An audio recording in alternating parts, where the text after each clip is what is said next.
네, 안녕하십니까. 한국농촌경제연구원 삶의질정책연구센터에서 일하고 있는 성주인이라고 합니다. 저는 농촌재생 미래 변화를 준비한다는 제목으로 말씀을 드리겠습니다. 농촌의 미래를 놓고는 크게 두 가지 엇갈린 시각들이 있을 겁니다. 앞으로 도시 중심 국가가 계속 진행되고 농촌은 침체의 길을 걷게 된다는 그런 전망이 있는 반면에 또 새로운 농촌의 가치 이런 것들이 조명되고 새로운 변화가 있을 것이다 이런 기대도 있습니다. 당연히 저는 후자의 입장입니다만은 특히나 또 코로나19 이후에 도시 집중의 그런 논리들이 좀 약화되고 있지만 그런다고 해서 그것이 바로 농촌의 기회로 바로 이어지진 않는다고 생각합니다. 그래서 최근의 상황들을 앞으로 우리가 미래 긍정적인 농촌의 변화를 준비하면서 해야 될 일이 뭔지 말씀드린 것으로 하겠습니다. 크게 4가지 정도 내용으로 말씀드리겠습니다. 먼저 이 농촌에 대한 우리 사회 일반적인 시각입니다.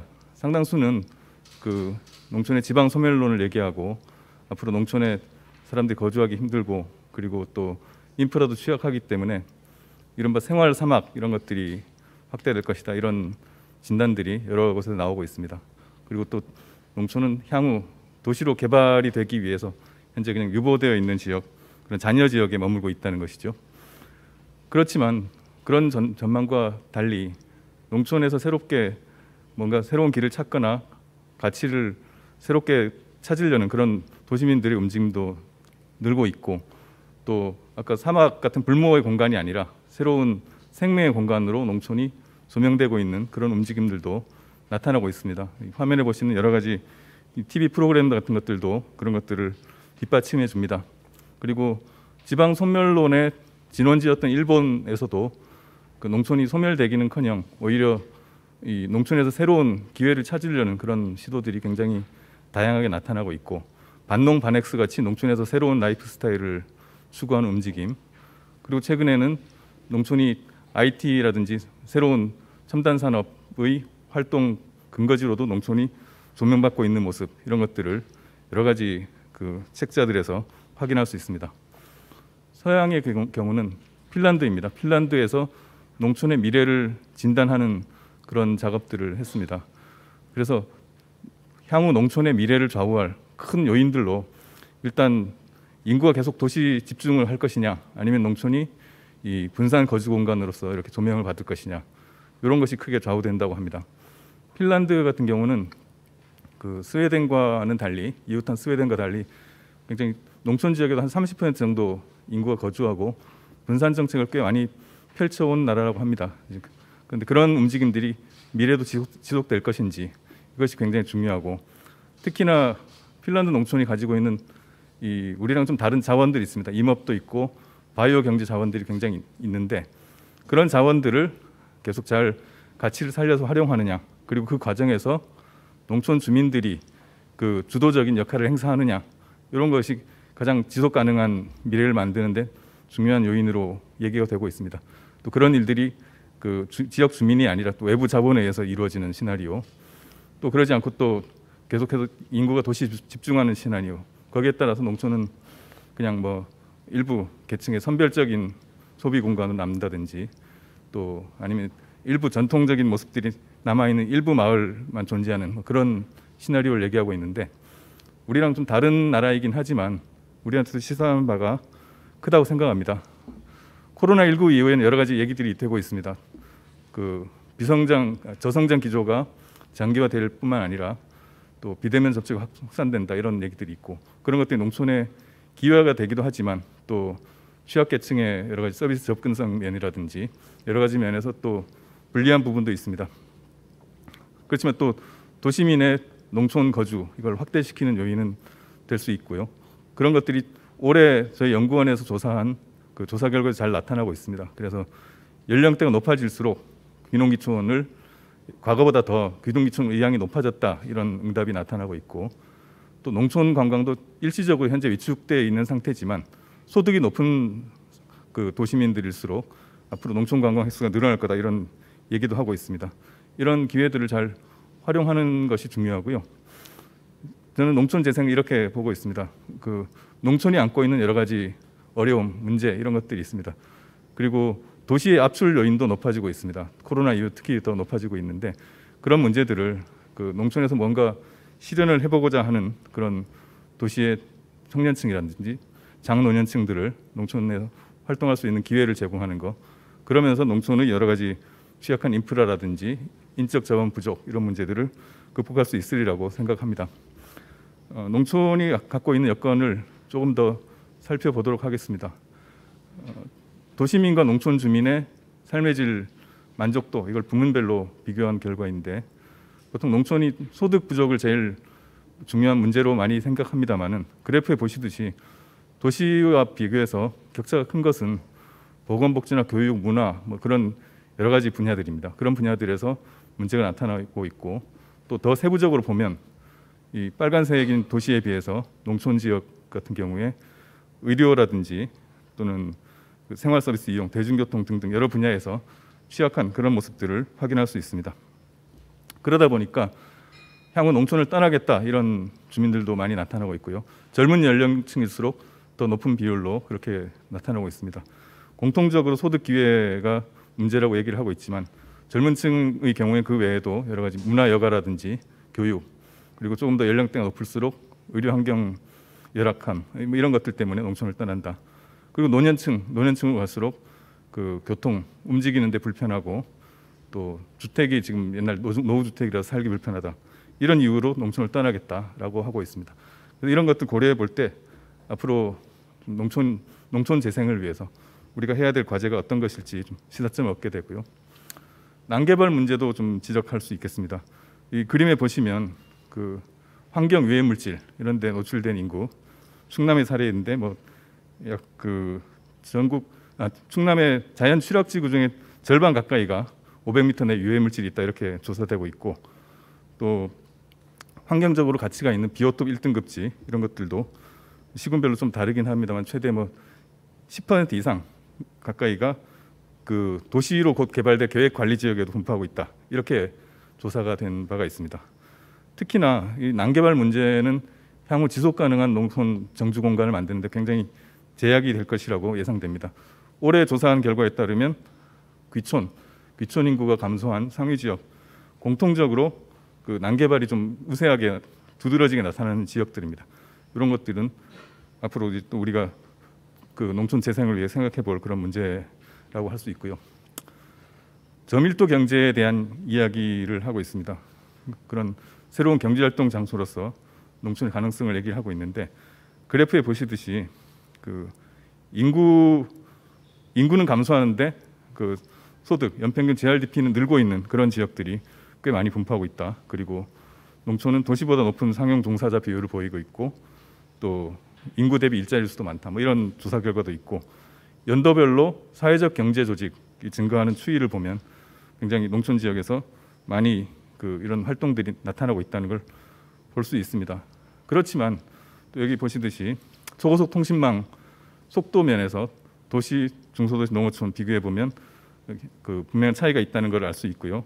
또 최근의 5G 커버리지 보시면 이 그래프 그림들을 합쳐 보시면 농촌 지역은 여전히 빈 공간으로 남아 있다. 앞으로 이런 인프라 확충에 어떤 숙제가 있다는 걸 얘기해 줍니다. 특히나 저밀도 경제 육성에서 이런 그 디지털 인프라 같은 것들이 중요한 게 기존의 유해 물질 배출 위주의 뭐 그런 기업들만이 농촌에 입지하는 게 아니라 향후에 서비스 경제화가 진전되고 또 새로운 IT나 첨단 업종 이런 것들도 농촌에서 활동을 할 수 있어야 되는데 이런 현재 그 이 통신 기반의 차이 이런 것들이 제약이 될 수 있다는 걸 말해줍니다.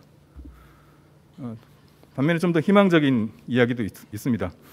그 작년 저희 연구원 조사 결과에 의하면 도시민 중에 약 14%가 5년 내에 농촌에서 본인의 버킷리스트를 실현시키고자 준비 중이다. 굉장히 이 구체적인 의향을 가지고 있는 그런 수요층이죠. 반드시 꼭 귀농귀촌만이 아니라 어떤 형태든 농촌에 가서 이런 활동을 해보겠다 하는 사람들이 많이 있고요. 또 이런 의향을 가지고 있는 도시민층 이런 분들 같은 경우에 이 반드시 꼭 그 아주 퍼머넌트한 그런 일만이 아니라 조금 틈틈이 할 수 있는 일이나 본인의 여가랑 같이 겸비해서 할 수 있는 일, 보람을 느낄 수 있는 일 이런 것들에 대한 이 요구가 있다는 걸 알 수 있습니다. 이런 부분들에 대해서 농촌 지역사회에서 채워줄 수 있는 그런 여지를 찾아야 된다고 생각하고요. 그 다음에 또 그 도시민 응답인데 이 농촌이 살고 싶은 곳 그런 곳이 되기 위해서 필요한 사항입니다. 일자리가 가장 중요하게 응답이 되고 있습니다만 이 그래프 보시듯이 농촌에서 실제 버킷리스트를 실행하려고 구체적으로 준비하고 있는 빨간색으로 표시된 그룹 이런 분들은 또 농촌의 경관이라든지 공동체 이런 게 중요하다 이런 답을 하고 있습니다. 특히 이때 공동체랑은 과거 전통적인 공동체만이 아니라 뭐 한 귀농한 20년 돼도 여전히 뭐 귀농인으로만 남는 그런 공동체보다는 조금 더 포용적인 그런 공동체라고 할 수 있겠죠. 이런 데에 대한 요구가 있다는 거, 농촌 입장에서도 어떤 일들을 준비해야 될지 좀 시사점을 준다고 생각합니다.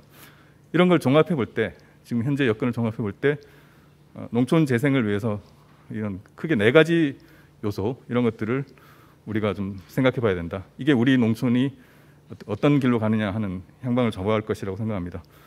무엇보다 일단 필수적인 서비스 그리고 경제활동 이런 것들을 위한 인프라가 중요하겠고요. 농촌 자원을 어떤 식으로 활용하느냐, 그 자원 활용의 방향, 또 핀란드 사례 보셨듯이 어떤 지속 가능한 방향의 활용 이런 것들이겠죠.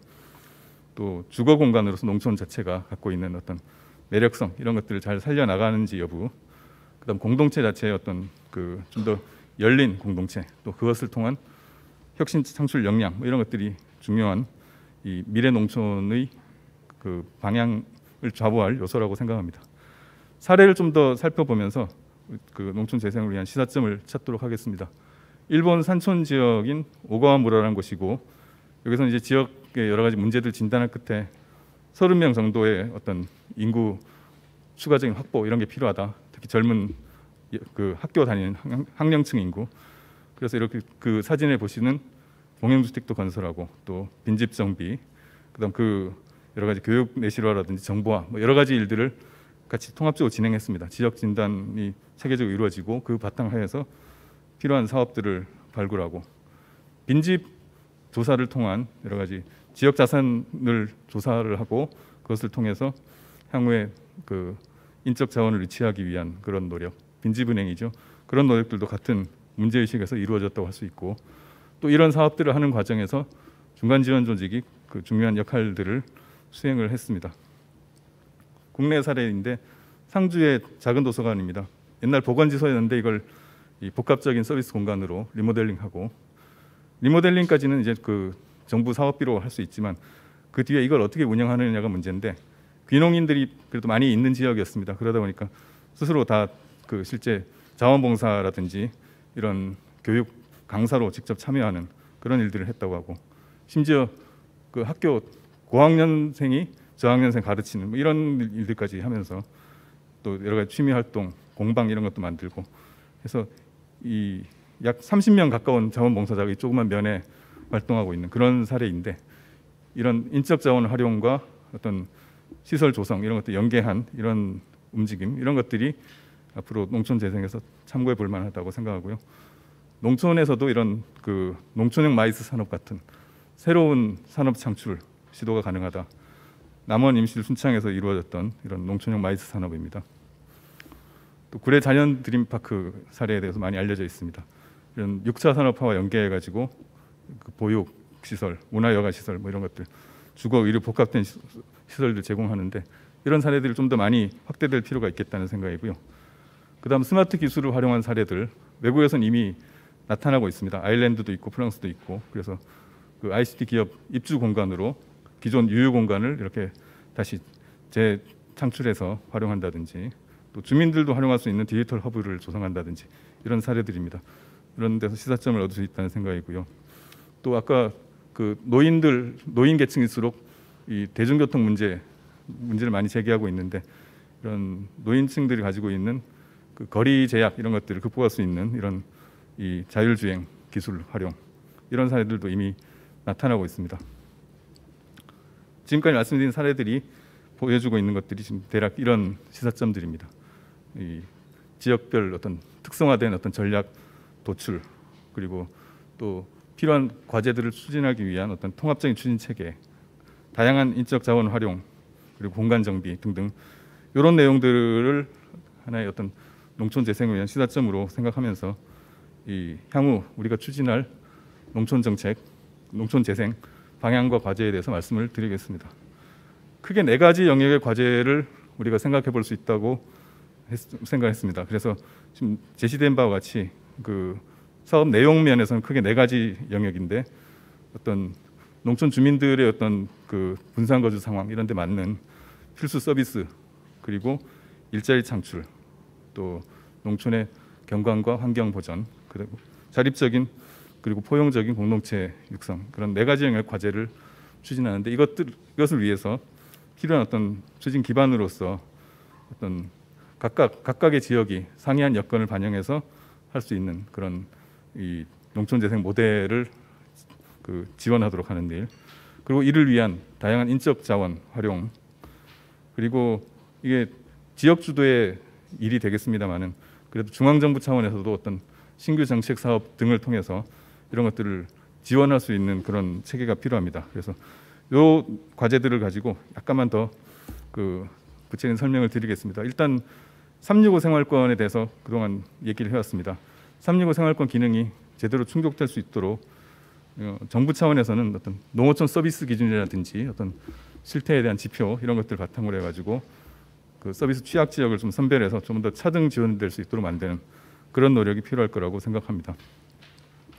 또한 각종 사업들을 통해 가지고 어떤 서비스가 복합적으로 제공될 수 있는 그런 거점 시설들을 확충하는 5G 같은 거 이런 것들도 활용될 수 있고, 또 주민들을 위한 시설뿐만 아니라 이런 농촌에서 경제 활동을 하고자 하는 그런 업체들을 위해서 스마트 위성 오피스 같은 그런 아이디어들도 제시가 되고 있습니다.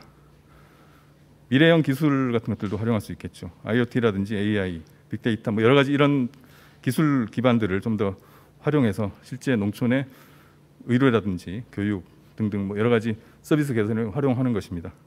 그리고 이게 바로 되지는 않기 때문에 이런 일들을 테스트해 볼 수 있는 실증 R&D 단지 이런 것들을 좀 농촌에서 많이 확충하는 그런 것들이 정부 차원에서도 시도해 볼 일이라고 생각합니다.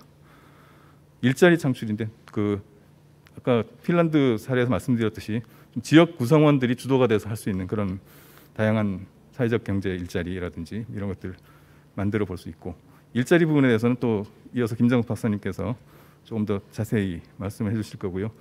농촌형의 신서비스 산업 육성 이런 것들도 좀 본격적으로 고민할 때라고 생각합니다.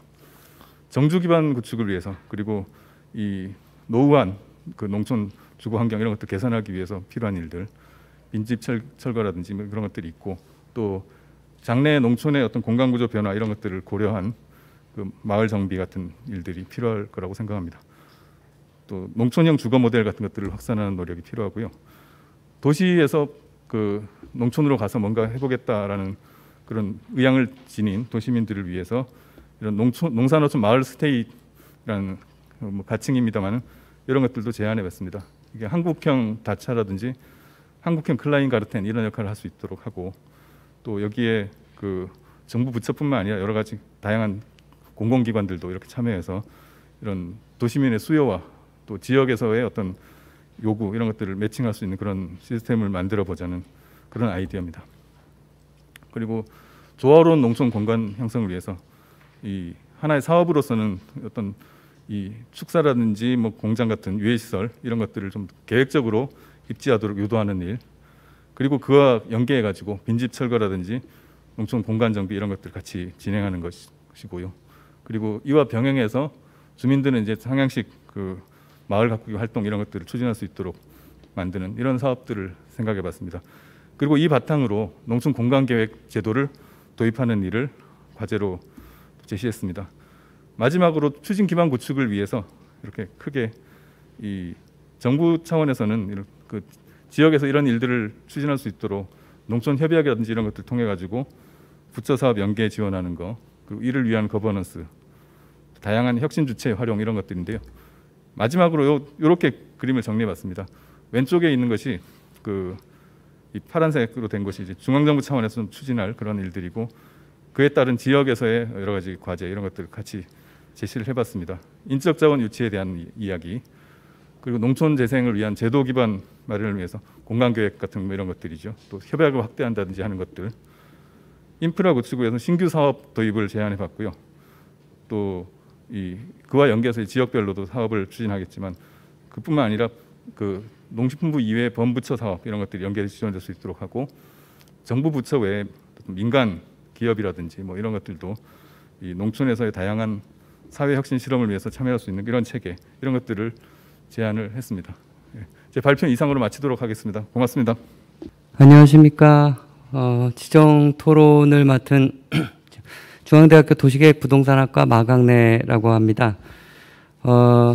지금 방금 성주인 박사님께서 굉장한 인사이트를 가지고 그 농촌의 인식 변화, 그 다음에 가능성과 잠재력, 그다음에 365 생활권의 모양새, 그 다음에 그로부터 또 여러 과제들을 너무나 잘 정리를 해 주셔서 사실 뭐 저는 처음부터 끝까지 구구절절히 동의할 수밖에 없는 어떤 그런 내용들이었고 참 또 저한테도 배움의 기회가 있었다라는 것을 먼저 말씀을 드립니다. 저는 도시계획하는 사람이고요. 또 도시계획하는 사람을 도시계획 분야가 또 이제 농촌 분야랑 약간 좀 이렇게 좀 따로 떨어져 가지고 좀 진행되는 어떤 그런 측면도 있고요. 그 도시계획 하시는 분들이 보는 농촌의 어떤 그런 여러 이제 대안들 이런 것들은 약간 좀 차별성이 있는 것 같습니다. 오늘 저는 이제 지정 토론에서 좀 강조하고 싶은 결론적인 내용부터 좀 말씀을 드리면요. 농촌도 도시처럼 융복합 공간이 되어야 된다. 스케일은 작지만, 그렇죠? 도시계획에서 가장 큰 키워드는 live, work, play. 이게 융합된 공간입니다. 그러니까 스케일은 작지만 쉬고 일하고 놀고 배우는 이런 여러 기능들이 복합된 공간으로 농촌을 계획하는 게 농촌 재생의 핵심이어야 된다라는 어떤 그런 얘기를 하고 싶고요. 첫 번째 뭐 우리 키워드를 보면은 오늘 토론의 키워드가 크게 두 개인 것 같습니다. 하나는 미래, 그러니까 농촌의 미래. 그 다음에 두 번째가 농촌의 혁신. 이 두 개의 큰 키워드가 있는데요. 저는 이제 미래 측면부터 조금 말씀을 드리면은 이 미래는 이제 우리가 보기에 크게 두 가지 미래가 있는 것 같습니다. 하나는 서울대 조용태 교수님이 말씀하시는 정해진 미래가 있는 것 같고요. 그 다음에 그 정해진 미래를 벗어난 만들어진 미래. 이 두 가지가 서로 상호 배타적이진 않지만 이 교집합되는 부분이 있는데 실제 농촌의 정해진 미래는 점점 어려워지는 쪽으로 변화해 가고 있는 것 같습니다. 그래서 사실 이 정해진 미래의 일부를 만들어가는 미래로 바꾸는 게 우리의 핵심 과제가 아닐까라는 생각이 들고요. 저는 그런 만드는 미래의 핵심은 농촌 혁신이다라고 보고 있고요. 그래서 오늘 지정 토론에서 조금 강조드리고 싶은 내용은 과연 농촌 재생의 혁신의 주체, 다양한 주체가 있겠지만 여기에 메인 플레이어는 누가 될 수 있는가? 저는 이제 도시계획학자의 어떤 그런 입장에서 조금 강조드리고 싶은 내용이 하나가 있고요. 두 번째는 그렇다라면은 혁신의 본질은 무엇인가에 대해서 좀 강조를 하고 싶다라는 거 말씀을 드립니다. 다음 슬라이드에서 보여주시면 이게 이제 정해진 미래의 일부가 될 것 같습니다. 과거의 인구 이동의 흐름은요, 이촌향도로 대변되는 거였고요. 이 이촌향도의 흐름이 보이지 않기 시작한 때가 90년대 초중반 정도가 됐던 것 같습니다. 그때 농촌의 인구 유출이 없었냐? 그런 건 아닙니다. 중소도시의 인구 유출이 더 빠르고 강하게 눈에 띄었기 때문에 농촌의 인구 유출은 약간 좀 덮여진 상태로 남아 있었다라는 거. 그 다음에 그러면 지금의 인구 흐름은요, 중소도시가 주변 대도시권으로 인구가 어떤 흡수되는 어떤 그런 양상으로 나타나고 있다는 겁니다. 이 과정 속에서도 농촌은 굉장히 많은 피해를 입고 있다라고 볼 수 있을 것 같고요. 저는 미래의 흐름은 지금까지 그래도 어느 정도 버텨줘 왔던 이런 지방의 비수도권 지역의 여러 대도시권 지역들도 힘들어지지 않을까. 저는 이 시기를 이런 흐름이 죄송합니다. 강하게 나타나는 게 아마도 한 2040년, 2035년에서 40년 정도 제가 이제 인구 예측에 기반해서 보다 보니까 우리가 무슨 특단의 조치가 없다면 이런 인구의 흐름에는 지속적으로 나타날 것이다. 이 과정에서 농촌은 점점 더 어려워질 수 있다라는 거. 저는 우리가 가지고 있는 여러 사회 문제들, 청년이 도시 외곽으로 밀려나는 현상들, 도시권으로 오지만 외곽에 머무는 현상들, 그 다음에 연끌을 해서 부동산 시장에 진입하는 것, 주식 시장에 진입하는 것, 그 다음에 출산율이 낮아지는 것, 결혼을 포기한다든가 결혼을 해도 뭐 아이를 적게 갖거나 늦게 갖는 어떤 그런 현상들, 모든 것이 이런 공간 흐름, 그 다음에 공간의 쏠림 현상이랑 관련이 돼 있다라는 거 좀 강조드리고 싶은 내용이고요. 지금부터는 조금만 빨리 좀 말씀을 드리겠습니다. 저희가 이 그래프는 S커브 그래프인데요. 여기 계신 분들은 뭐 그리고 이 방송을 시청하시는 분들은 굉장히 잘 아실 거라고 믿습니다. 제가 핵심적으로 보면은 지금 S커브의 가운데 부분 굉장히 빠른 속도로 이촌 향도가 진행되었을 때 우리 여러 가지 경제 전략이 국토 거점 전략이랑 맞물리면서 도시 지역으로 엄청나게 빠르게 인구가 흡수됐을 때의 사람들, 이런 사람들이 과연 누구인가를 분석하는 게 저희는 실제 농촌에 대한 경험을 가지고 있는 사람, 그 다음에 기억을 가지고 있는 사람, 이런 분들을 대상으로 저희가 농촌의 어떤 귀촌 정책, 그 다음에 이런 분들을 통해서 뭔가 여러 가지 프로그램을 모색을 하고 또 적용을 해서 혁신을 꾀하는 것, 이게 굉장히 중요하지 않을까라는 생각을 하고 있고요. 저는 이런 핵심 세력의 핵심적 인구의 기반에는 베이비 부머가 있다라고 보고 있습니다. 베이비 부머는 우리가 이제 1차 베이비 부머를 자주 얘기를 하는데요. 1차 베이비 부머는 55년생부터 63년생 한 720만 정도를 대상으로 합니다. 근데 실질적으로 우리 인구 구조를 보면은 55년생부터 74년생까지가 거대 인구 구조, 인구 어떤 포션을 형성하고 있습니다. 아주 좀 우리가 눈여겨봐야 될 사실은요. 베이비 부머의 맏형이 55년생인데 올해부터 65세로 편입이 됐고요. 기초연금을 수령하기 시작했습니다. 1차 베이비 부머, 2차 베이비 부머 이 숫자를 합치면요 1,700만 정도가 되고요. 우리나라 인구의 3분의 1 정도를 차지합니다. 굉장히 거대 인구고요.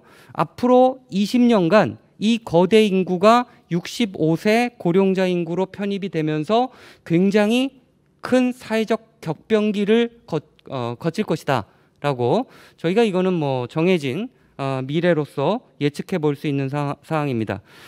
그래서 이 인구를 딱 보면 그러면 이런 인구들이 연령대별로 어떤 식으로 이동하고 있는가를 한번 보니까요. 위쪽은 지금 0점을 중심으로 해서 위쪽은 도시 지역으로 농촌 지역으로 순 이동이 많은 어떤 그런 연령 계층을 보여주고 있고요. 그 다음에 아래쪽은 X축을 중심으로요. 아래축은 도시 지역으로 순 인구 이동이 많은 계층을 보여주고 있습니다. 저희가 예상했다시피 젊은 층 같은 경우에는요. 지금도 여전히 도시로 계속적으로 한 25 정도가 픽인 것 같아요. 계속적으로 이동하고 있고 또 농촌 지역으로 군급 지역으로 이동하고 있는 인구를 보면 40대, 50대, 60대가 대다수다라는 겁니다. 이 중에서 이 베이비 부머 계층을 1차, 2차 베이비 부머 계층을 제가 박스로 처리했습니다.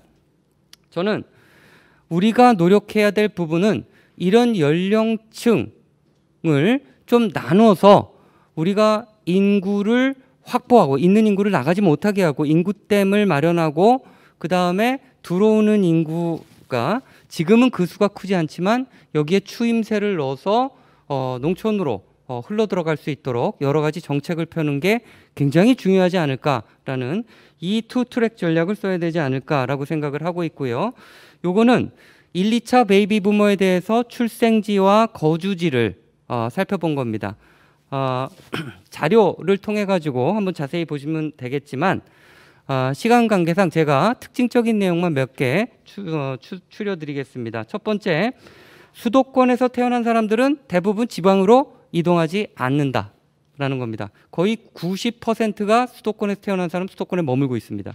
두 번째, 지방광역시 그래도 대도시권에서 태어난 사람들은 반 정도는 그곳에서 살고 있고 반 정도는 다른 지역으로 옮겼다라는 겁니다. 세 번째, 하지만 이런 시골 지역들, 이런 비수도권 광역시를 또 제외한 이런 시골 지역들이 많죠. 이런 지역들은 30%만 태어난 곳에 살고 있고 70%가 대도시나 수도권으로 옮겼다라는 사실입니다. 이게 굉장히 중요하다라는 거. 그래서 실질적으로 이런 비광역시 지역에 태어나서 도시 지역으로 옮긴 사람들에 대한 여러 가지 귀촌 정책, 귀농 정책을 펴서 인구 유입을 꾀하는 것이 너무나 중요하다. 그러면 그 임팩트는 어느 정도인가? 대략적으로 30%가 여러 가지 턴이 있지 않습니까? U턴, I턴, J턴이 있을 때 저희가 U턴만 고려해 봐도 30%가 U턴을 한다고 가정했을 때는 전국적으로 187만의 귀향 인구가 발생하고요. 수도권에서 130만이 빠져나가는 어떤 그런 굉장한 효과가 있다라는 겁니다. 그래서 저는 결론적으로 이제 마지막 슬라이드입니다. 여러 가지 정책들이 있겠지만 이 정책의 핵심은 융복합 공간의 조성이어야 된다라는 거고요. 그거는 경제적인 측면, 건강, 의료에 관련된 측면, 문화 교육에 관련된 측면을 적절히 섞어서 나와야 된다라는 겁니다. 제가 하나 간단히 예를 들면요. 건강하고 문화적인 어떤 그런 욕구도 많지만 돈이 없으신 분들 참 삶의 질이 낮아질 수 있습니다. 그렇죠? 그다음에 돈은 많고 놀고 싶지만 건강이 안 좋으신 분들, 이분들도 삶의 질이 낮아질 수 있습니다. 우리 농촌도 이러한 도시적 환경, 스케일은 작지만 농촌에 맞는 지역 맞춤형 특색을 가지고 이런 융복합 공간을 만들어가는 여러 정책들, 경제적 측면에서 일자리 정책, 그다음에 주택 정책, 그다음에 건강 측면에서 여러 가지 간호사, 의사에 대한 여러 가지 제도적 보완책, 그다음에 주치 제도 도입에 관련된 이런 상급 의료기관을 지역에서 소화할 수 있도록 하는 정책, 문화교육은 대학을 활용하는 정책, 초중고를 활용하는 여러 정책들, 이런 것들을 융복합해서 패키지화 시켜서 베이비 부머 세대를 끈다면 농촌에서 미래를 만들어갈 수 있고 또 혁신적인 환경을 조성할 수 있지 않을까, 그런 생각을 해봅니다. 이상으로 최종 토론 마치겠습니다. 농업 농촌에 대한민국의 미래가 있습니다. 한국농촌경제연구원도 더 나은 농업 농촌을 만들어가는 데 동행합니다. 농업인, 나아가 국민과 함께 지속가능한 농업 농촌을 구현하는 국책연구기관 한국농촌경제연구원.